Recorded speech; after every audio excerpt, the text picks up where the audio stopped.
Michael here from Story Racing, and today we're going to be covering the 5 things I hate about my 1999 Mustang 35th Anniversary Edition with the V6 engine. So before we get started on the list, I also wanted to say that I apologize in advance for the shaky camera quality. We're going on some back roads that they're not very paved very well, and the camera tripod thing that I used to record doesn't absorb the vibrations very well, so as we're going across these roads it might get a little shaky, so I apologize ahead of time for that.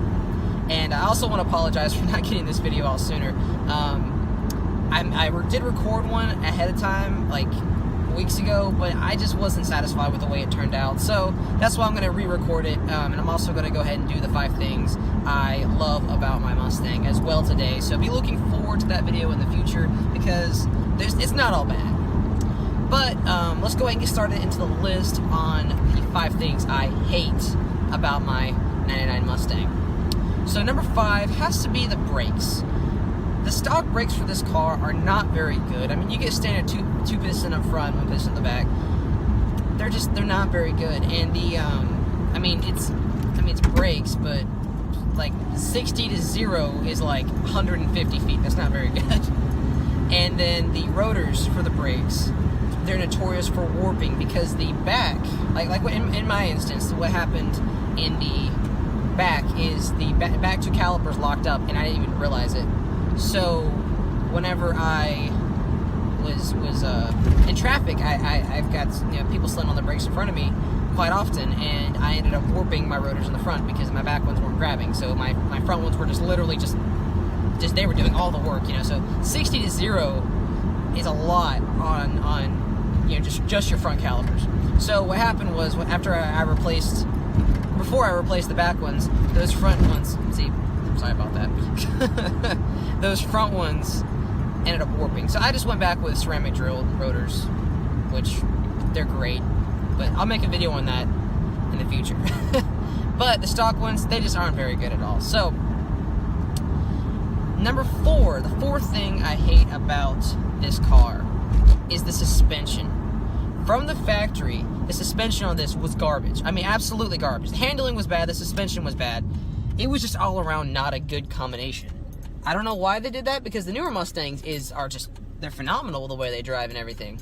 Whereas this generation it was terrible. Now, I did go back with aftermarket springs and shocks and struts for this, as you probably saw in my Monzo lowering spring review, and it does help. It's not perfect, but of course the tires I have on this, I got them so inexpensive because the people didn't like the way they rode. So, and these are hand-cooked tires. So that can also be chopped up to how bad I guess this drives.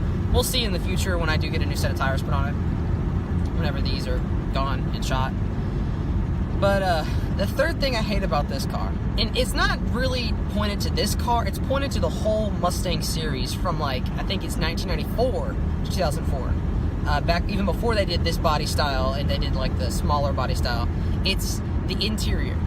This interior is exactly the same whether you get a V6 base, no frills, or a Cobra. They're exactly the same. They don't do hardly anything different, except I think the Cobra has a little a boost gauge. That's the difference, because that's on the other Terminator Cobras too. But this interior, it's in every single Mustang from 1994 to 2004. They switch up the colors a little bit. They change some different seats, they'll put leather in, but it looks the same. And then Cobra seats say Cobra on them, or I think Mustang GTs have a little Mustang emblem on them. That's it. That's the whole difference. And that really does bother me, because I expect whenever I buy, an expensive version of a car, the upgraded version, the GT, for instance, or the Cobra, get some variety, get something that makes it stand out, because its performance stands out from the others. Why can't its interior stand out from the others too? So that's number the 3rd thing I hate about this car. Now, the 2nd thing I hate about this car is the engine, the V6. It's not a bad engine. It's not. It's better than most, and it gets decent gas mileage while still giving you 200 horsepower, which is a very you can feel every horsepower. You can feel everything. It's very driver oriented. You can feel it. It's fun to drive, but you're always left wishing for more. You're always left wishing for that V8 that should come in this car standard.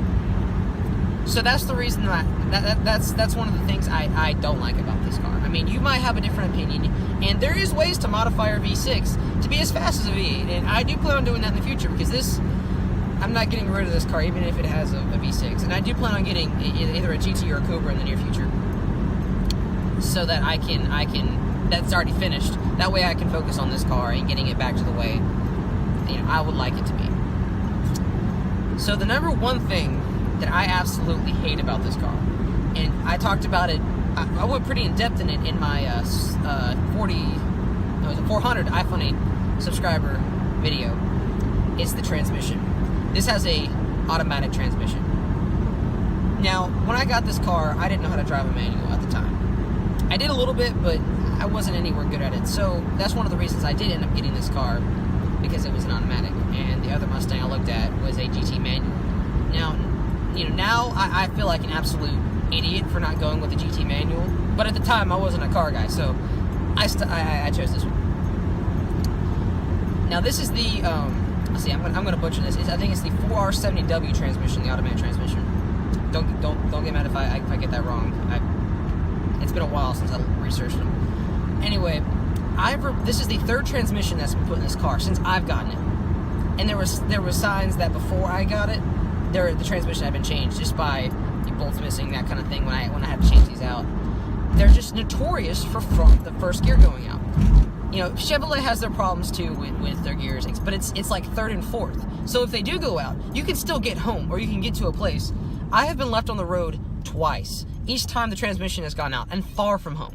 It sucks. And I mean, it's absolutely just a terrible feeling whenever you push the gas, you hear the engine rev up, and then you hear snap, or just a clunk, or it's just not a good experience. And it's something I wish Ford had done differently with this automatic transmission.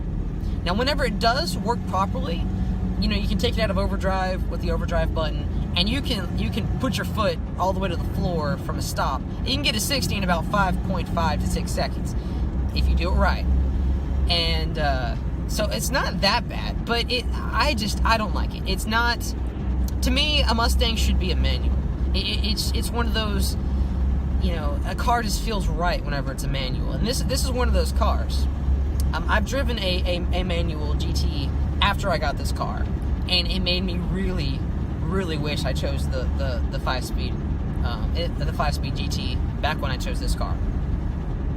So that's just a list of the 5 things I hate about it. Now you might have other things that you hate about it, but overall I love my car. This was my first sports car, and I got this car before I really was a car guy, though, so I didn't really know a whole lot about cars. I just knew this was a Mustang. It was faster than my crappy it was a 1997 Saturn SL2, the 4-door, and it was a beater car. It really was. And I just knew that this car was much faster and much nicer than that one was. So that's why I chose this car, and I don't regret it. As much as I've put a lot of work into it, I spent a lot of weekends working on this car, and I do it all over again because it's just so rewarding to drive a Mustang, whether that may be a V6 or a Cobra. So, in conclusion, those are the things that I don't like about it. Leave down in the comments below if you feel differently, or if you have something else that you don't like about the Mustang, or maybe how common they are, or something like that, which doesn't really bother me, but may bother some. But definitely let me know. And let me know if you want me to do any other modifications for this Mustang. I will be doing some in the future. Things are a bit hectic right now. With me and my wife are building an apartment, and work. I mean, I'm swamped with work, so I'm recording these in bulk. That way I can upload them throughout the week. And but I just really don't have time to modify the Mustang right now. After we get the apartment built and everything, then I will definitely be spending a lot more money and a lot more time on the Mustang, because I'm also building a shop right next to the apartment, so that way I'll have a place to work. But as of right now, I work on the Mustang in the dirt, and that's one of the reasons it hasn't seen a whole lot of modifications, is because nobody likes to work in the dirt and the gravel, especially on a car, covered in grease and everything like that. It's not very fun. That's about it for this video, guys. Like, subscribe if you haven't. Go check out my horror channel down in the description below. I'll leave a link there. I play horror video games and read creepypastas and that kind of stuff. So definitely go check that channel out and subscribe if you haven't. But yeah, that's it for this video, guys. Hope you enjoyed, and you all have a wonderful and safe day. Catch you in the next one, guys.